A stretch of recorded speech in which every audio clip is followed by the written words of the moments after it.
Opa, e aí pessoal, tudo bem? Bem-vindos de volta ao mundo de Oz. No vídeo de hoje, a gente vai fazer algo um pouco diferente. A gente vai avaliar uma equação que foi mostrada num seriado muito legal que eu gosto muito, que é o Futurama. E o professor Farnsworth ele fez uma anedota usando um paradoxo matemático conhecido. Antes de eu começar a falar sobre essa equação, vamos ver um pedaço do episódio. O episódio ele se chama Benderama e é o episódio 17 da temporada 6.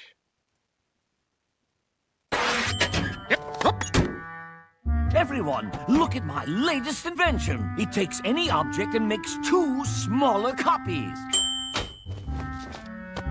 Man, I wish we had a robot to do stuff. I know, right? I need someone in the lab immediately to fold my new sweaters. Razza things. Ooh, Razza duplicator. Now for some tasty matter.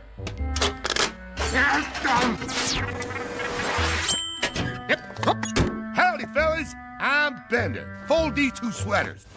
I'm sorry. Do you see a robot in this room named Folder? Wait, make that 4 cigars. You want us to do 4 things? Yep. Oh, hey, what's up, Shorty? Who are you?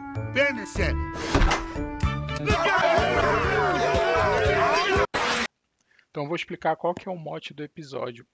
O Futurama ele tem uma característica bem legal, que os roteiristas, né, a boa parte deles são PhDs em física, matemática, computação. Então são pessoas que vieram da academia e gostam de escrever roteiros. E eu gosto muito disso também. Eu também brinco de escrever roteiros para curtas e para algumas premissas também de alguns seriados. Faço isso por hobby, tá? Nunca publiquei. Mas eu acho bem legal que o Futurama, eles partem sempre de uma premissa absurda e desenvolvem, né, histórias paralelas. O Simpsons fazia muito isso também. Não sei se vocês sabem, mas o Matt Groening, ele é o diretor executivo, né, do Futurama e também foi o criador dos Simpsons. Então os dois seriados eles têm muita similaridade. Mas nesse episódio em específico, tem uma brincadeira legal que os roteiristas fizeram, que é o paradoxo de Banach-Tarski. O que esse paradoxo ele diz? Se você tem uma esfera e você decompõe ela em milhares de pedaços e depois reconstrói ela de novo, você consegue criar duas esferas de tamanho semelhante a essa esfera original. Então, teoricamente, através de manipulações matemáticas, você consegue multiplicar essa esfera inicial de maneira indefinida. Você acabaria com infinitas bolas semelhantes à sua bola original, ou à sua esfera original. E nesse episódio, a premissa foi que o professor Farnsworth estava com preguiça de comprar mais suéteres e ele sentia muito frio e ele criou uma máquina que duplicava coisas.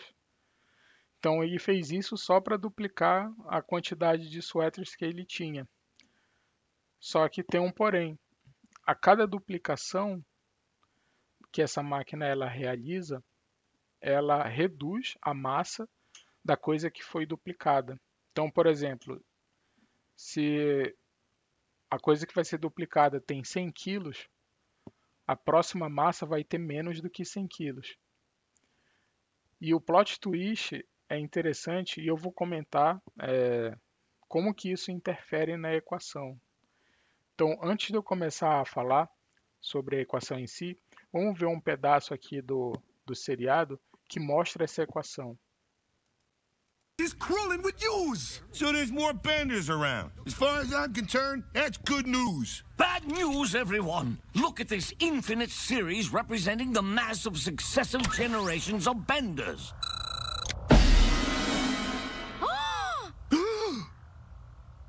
Don't wait for me. It's non-convergent. Oh, dip! Então, como eu falei no início do vídeo, o professor ele criou essa máquina, né? Vocês podem ver, inclusive, está escrito o nome do paradoxo, Banach-Tarski, na máquina que ele desenvolveu. E, logicamente, o Bender, sendo o personagem wildcard que ele é, que mantém as bizarrices dos episódios do Futurama, logicamente que ele não teria freio, então ele começou a se multiplicar de forma indefinida. E preocupado com essa infestação de Benders, o professor Farnsworth ele chamou uma reunião, né, como é bem comum nos episódios, para ele dar as más notícias. Ele usa até o chavão dele, né, que ele traz más notícias. Então ele mostra essa equação aqui, essa fórmula. E é até engraçado, né? Porque as pessoas inteligentes da mesa, elas logo se surpreendem, porque elas entendem logo de cara do que se trata. E a piada é que o Fry ele não conseguiu entender. Só que tem uma dupla camada nessa piada. Ele só não foi capaz de entender que a série era divergente, mas ele entendeu que era uma série. O Dr. Farnsworth falou que, explicando para ele, né, que a série era divergente, e ele, então ele teve aquela momento eureka, né, momento ahá de perceber o que que a situação, por que que era tão crítica. Então, essa fórmula aqui, ela mostra a soma das massas dos benders em cada um dos processos. Então, a letra M aqui seria a massa total de benders que existiriam após infinitos processos de duplicação.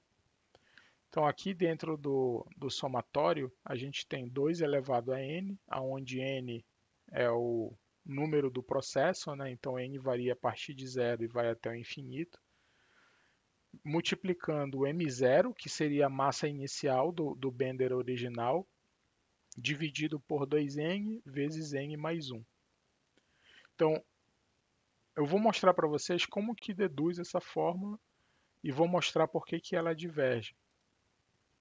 Aqui é um slide falando sobre o paradoxo de Banach-Tarski, né? Então ele mostra bem o que que seria.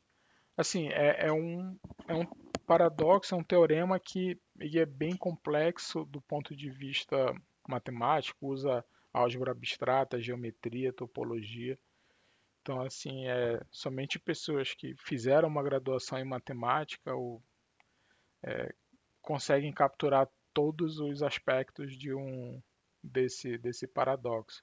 Então, foge do escopo desse vídeo eu explicar o que seria e como se demonstra isso, tá? Mas o importante é que o enunciado do paradoxo ele fala isso. Se você tem uma esfera original e você decompõe ela em milhares de pedaços e depois que você junta tudo de novo, você consegue juntar duas esferas com tamanho igual. Então, esse é o paradoxo de Banach-Tarski enunciado. Mas vamos agora entender como que deduz aquela equação. Então, aqui a gente tem o nosso Bender original, e a massa dele é m0, e o valor de k, né, o processo, é igual a zero. Então, não houve nenhum processo ainda de duplicação, por isso que esse k ele é igual a zero. Então, o Bender ele vai lá e se multiplica, né? Ele usa a máquina do Dr. Farnsworth, e no primeiro processo, ou seja, para k igual a 1, a gente tem que a massa desses novos benders, desses dois novos benders, vai ser igual à massa original dividido por 2, só que aí que entra a jogada da série, e o que foi uma jogada assim, bem interessante dos roteiristas. O Dr. Farnsworth ele calibrou a máquina para que a cada processo a massa original ela sofresse um pedágio. Então, a massa ela não é totalmente conservada. Então, se a gente não tivesse esse fator aqui que multiplica 1 dividido por 2, ou 1 sobre 1 mais 1, a gente teria que a massa desses dois novos benders seria igual a m0 sobre 2, mais m0 sobre 2, que seria igual a m0, que seria igual à massa do bender original. Só que o Dr. Farnsworth ele colocou uma penaguização. Então, as massas elas são menores do que a metade da massa original do processo anterior. Então, esses dois benders, eles vão lá e se multiplicam e a gente tem o segundo processo de duplicação. Ou seja, para k igual a 2, a massa vai ser metade dessa massa inicial m0 sobre 2. Então, seria m0 sobre 4, penalizado com esse fator que o Dr. Farnsworth colocou na máquina. Então, seria 1 dividido sobre 2 mais 1. Eu não sei se vocês já perceberam, mas o padrão aqui que se repete seria esse fator de penalização seria sempre 1 dividido sobre k mais 1, onde k é o número de processo de duplicação. Então, para esse processo 2, a massa, né, desses novos benders que foram criados seria a soma de m0 sobre 4 vezes 1/3, mais m0 sobre 4 vezes 1/3, mais m0 sobre 4 vezes 1/3, mais m0 sobre 4 vezes 1/3. Ou seja, seria m0 dividido sobre 3. Então, eles vão lá e se multiplicam mais uma vez. Então, agora, nessa etapa, a gente tem k igual a 3, que seria o terceiro processo de duplicação. E agora a massa seria igual a m0 sobre 8, né, que seria esse m0 sobre 4 dividido por 2, vezes o fator que o Dr. Farnsworth colocou na máquina, de 1 sobre k mais 1, onde k é o número do processo de duplicação. Então, a fórmula geral para a massa de cada bender no késimo processo de duplicação seria a seguinte.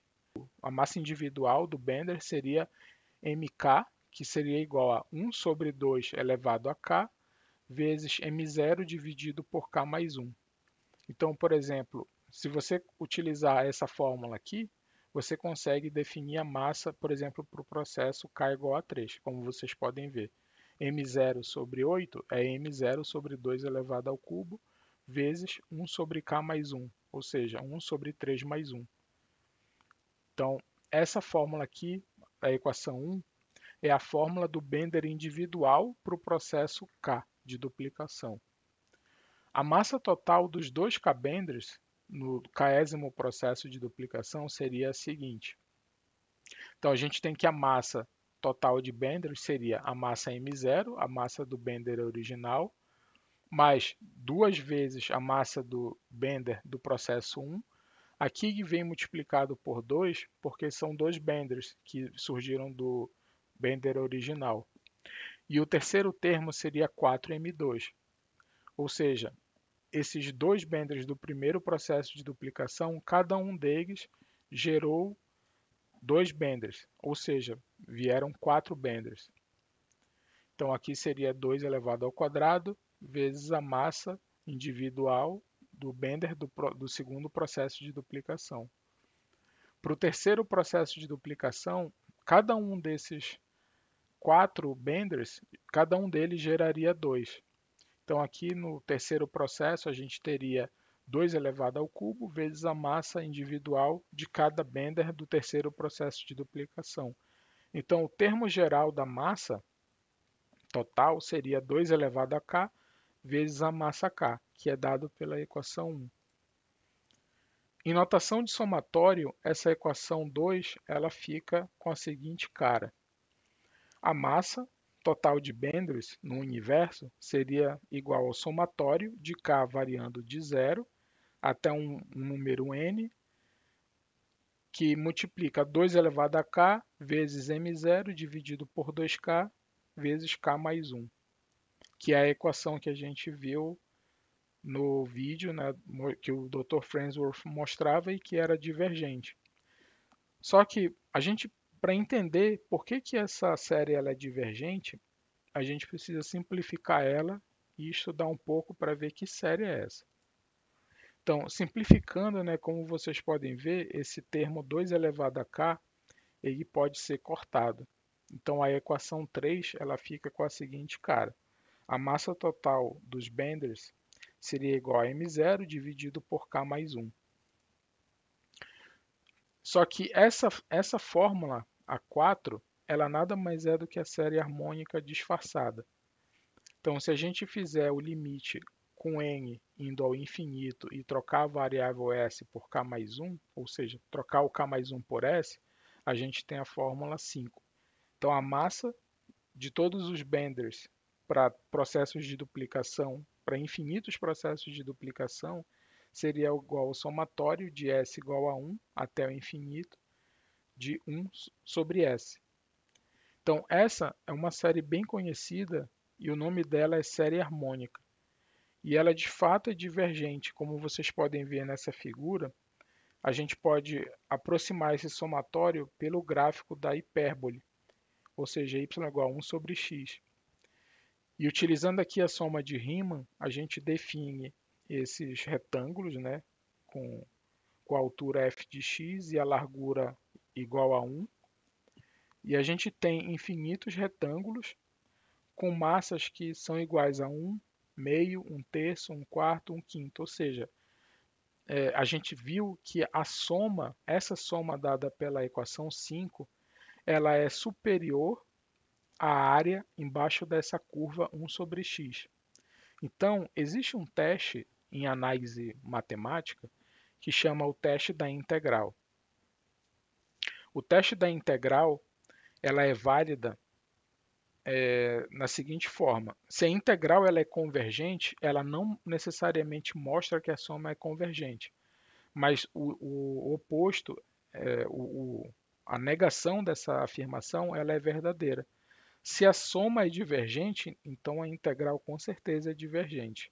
Como a gente pode ver pela equação 6, a integral de 1 sobre x, ela é de 1 até infinito, é uma integral divergente. Ou seja, como a soma da equação 5 é superior, tem um valor superior a essa integral da equação 6, e a integral é divergente, então, com certeza, a somatória da equação 5 ela é também divergente. Aqui a gente vê um gráfico que mostra o processo de duplicação de benders por interação, ou seja, 2 elevado a k. O eixo x, o eixo das abscissas, são os processos, então a gente tem 0, 1, 2, 3. Aqui esse gráfico aqui mostra até o número 25. E o eixo y, o eixo das ordenadas, ele mostra a quantidade de benders. Então reparem que aqui para cá, chegando a 25, a gente já passa de 17 milhões de benders. Então o número de benders ele cresce de uma forma exponencial, né? Essa aqui é uma lei de potência. Aqui a gente tem um gráfico da massa individual de cada bender, dada pela equação mk é igual a m0 dividido por 2k vezes k mais 1. Então, a gente tem o valor unitário da massa m0 e a gente percebe que essa massa individual, né, de cada bender, ela vai caindo muito rápido. A gente nota aqui que quando chega no quinto processo, a massa de cada um desses benders já é bem próxima de um número igual a zero. Nunca vai ser zero, tá? Porque essa série ela é divergente, ela não converge. Então a massa ela vai se tornando cada vez menor. E existe também uma brincadeira no episódio em que os benders eles poderiam se tornar subatômicos. Então, quando chegasse no processo 10, por exemplo, a gente já teria benders que poderiam ser do tamanho de um átomo. E as implicações disso poderiam ser muito perigosas. Então, era por isso que o professor estava preocupado. Nesse gráfico, a gente vê a massa total acumulada, que seria já a nossa fórmula da série harmônica, que a gente simplificou, dada por m0 dividido por k mais 1. Então, a gente vê que nos processos, a massa ela tende a aumentar, só que ela não aumenta de uma forma tão rápida. Como a gente pode ver, chegando aqui no processo 25, a massa total de benders ela chega a aproximadamente 4 vezes a massa do bender original. Por quê? A gente tem mais de 17 milhões de benders quando chega no processo 25. Só que a massa deles é tão pequena que quando a gente soma tudo, a massa total ela não cresce tanto. Então, A brincadeira do episódio não seria que o mundo seria tomado por uma massa gigantesca de benders, mas sofreriam efeitos quânticos no mundo subatômico, porque a massa de cada um desses benders nesses processos aqui, passando de K igual a 20, esses benders eles seriam do tamanho de um átomo. Então foi isso que assustou o professor Farnsworth. Então com isso eu termino o vídeo. Eu espero que vocês tenham gostado. Se vocês gostaram, por favor, se inscrevam, dêem um like e compartilhem e continuem apoiando aí o meu canal.